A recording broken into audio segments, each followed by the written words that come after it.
Hello everyone, and welcome to my General Hospital official channel. I hope everyone is having a wonderful day. Before we begin, please hit the subscribe button and give this video a thumbs up. At the pool, Curtis is shot. At the Savoy, Alexis and Sam were taken aback when Christina unexpectedly offered to carry Molly and TJ for them. Alexis and Sam were informed by Christina that she was in fantastic condition and believed she was in a perfect position to assist in carrying a child to term. Alexis expressed the opinion that Christina was moving too quickly. Alexis pointed out that Molly hadn't even been certain she wanted children a few months prior. Christina disagreed, and she questioned whether Molly might actually have less time than she believed. To Molly and TJ, Christina wished to introduce the surrogacy concept. Christina was advised by Alexis and Sam to consider it first. Christina said that she hadn't given the situation much attention because she had been preoccupied with attempting to assist Molly. Christina concurred that she shouldn't pursue surrogacy impulsively and noted that it was fortunate that she had only mentioned the idea to Alexis and Sam rather than Molly and TJ. Molly had heard Christina remark that she wanted to be a surrogate without Christina being aware of it. Molly claimed that Christina was throwing it in her face by claiming that Molly didn't have a healthy uterus. Even the worst event that had ever occurred to her, complained Molly, would become the Christina show. Tia agreed with Molly and said that whenever Molly accomplished something, Christina would, almost like clockwork, have a crisis to refocus the family's attention on her. TJ said that Christina was similar to Jan Brady and that she had classic middle child syndrome and merely sought attention.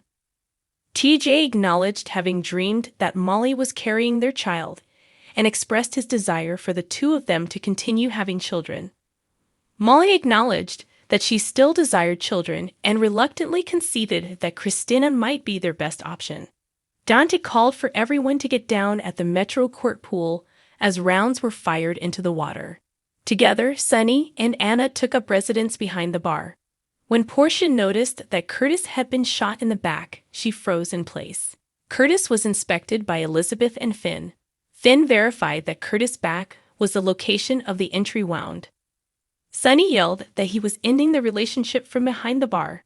Sunny got to his feet and turned to face the shooter, looking up. Sunny cried, "Come on." The stretcher that Curtis was placed on was pushed away by Finn and the medical professionals. Portia accompanied Curtis in the ambulance because she wanted to ride alongside him. Following the incident, Dante and Chase claimed to have observed the direction the gunfire had come from. Sunny and Anna both remembered hearing 3 gunfire. Dante thanked Elizabeth and Finn for their assistance from close by. According to Elizabeth, Finn would be the primary cause of Curtis' survival. Without Elizabeth, according to Finn, he wouldn't have been able to assist Curtis. Together, they headed to the park, where Elizabeth was trembling and appeared terrified by the incident. Soon after, Dante informed Sunny and Anna that one of them had been the shooter's intended target. Chase revealed to Dante during a private conversation that there was only one room with a pool view on the 11th level, which is where the shot had originated. Chase and Dante departed to look around the space. Sunny and Anna remained in place, based on where the shots were fired. Anna concurred that Sunny had been the intended victim of the ambush. "Have there been any more recent incidents?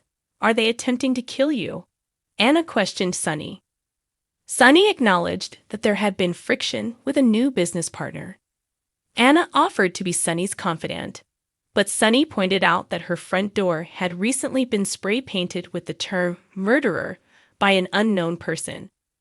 Anna questioned Sunny about his belief that he wasn't the target of the shootings. "Were those bullets intended for me?" Anna inquired. Dante and Chase went inside the room where the shooter had been upstairs in a deserted Metro Court suite. When Dante peered around the sofa, he saw a powerful weapon. Chase requested a forensics team to look into the gun they had discovered in the suite.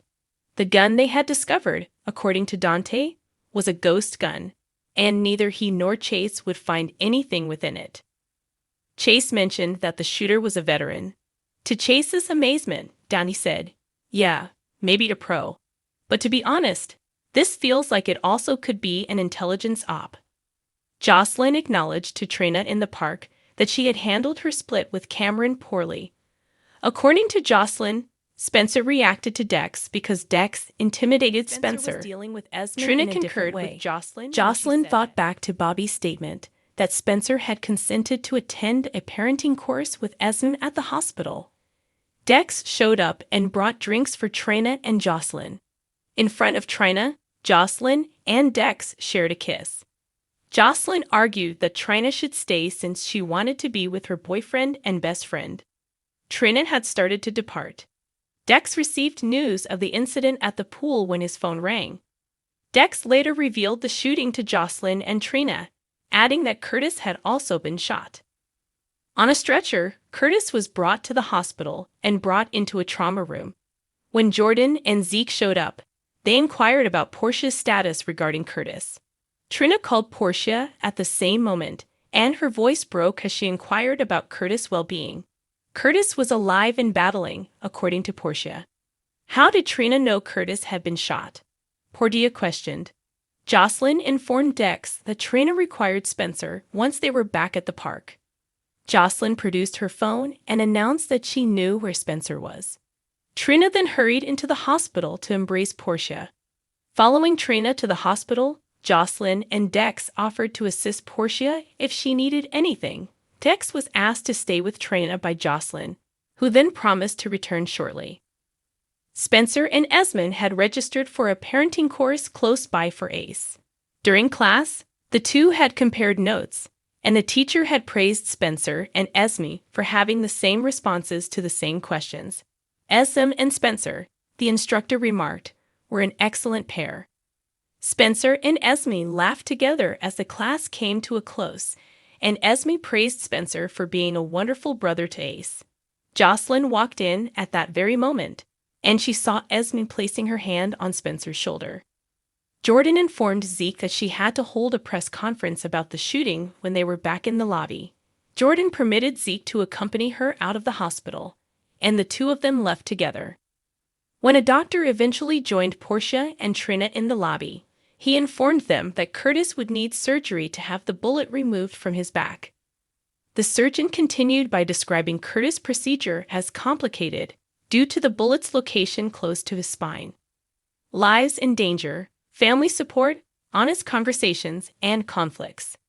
Updates on General Hospital hint at endangered life, familial support, candid conversations, and conflict. Marshall Ashford receives family support. Esme Prince is confronted.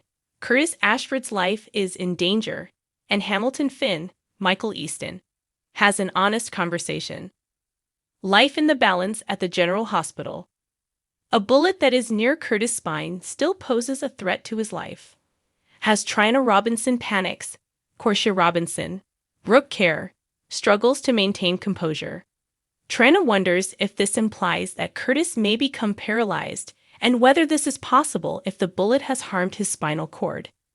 In order to remove the bullet without harming his spinal cord, extremely careful surgery will be necessary. Even then, he lost a lot of blood, and he is still far from being in the clear. Family support at GH. Marshall and Stella Henry are presently enjoying a cup of coffee, or perhaps tea, somewhere else. Stella and Marshall are attempting to support one another as family, but it's not apparent if they are aware of Curtis quite yet. If they did, the hospital would be where they were. The only thing, she assures Marshall, would make it even better. Even if Marshall and his family are now linked, it could have been better if he had never left them in the first place. Frank discusses the General Hospital. In a different scene, Finn and Elizabeth Baldwin had an honest discussion after leaving the pool where they helped Curtis and provided police with information. That day, after Violet Finn had arranged their marriage, was emotional. Finn asks Elizabeth if she wants to jump again now that Curtis is being treated in the hospital. It is clear that he is not referring to swimming in the Metro Court pool, which is still a crime scene. He is discussing starting after being informed of the gunshot at the pool. Nina Reeves has arrived on the scene. Although she is shocked and inconsolable, she reminds Sonny Corinthos that he doesn't have to shield her, just tell her. He will likely tell her two things. First, that Curtis was harmed, and second, that he believes he was the intended victim, though Anna Devane, Finola Hughes, may also have been the target.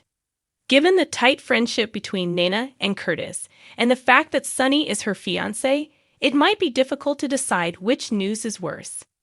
Hospital in general. Clint Ashford, not well off. Jocelyn Jacks and Dex Heller have arrived at GH, and it's likely that they brought Trina with them from the picnic where he received the call about what happened. He's currently updating someone on the phone. Sonny could be the recipient. He expresses to him his perception that Curtis is facing overwhelming odds. He might become paralyzed if he survives, but he also might not make it through the procedure. Curtis was injured in the back by a ricochet while he was attempting to flee the gunfire and hasn't come to since. The prevailing belief is that Sonny, Anna, or possibly both of them were the targets. Thanks for watching if you liked this video. So please don't forget to subscribe my channel and don't miss any update.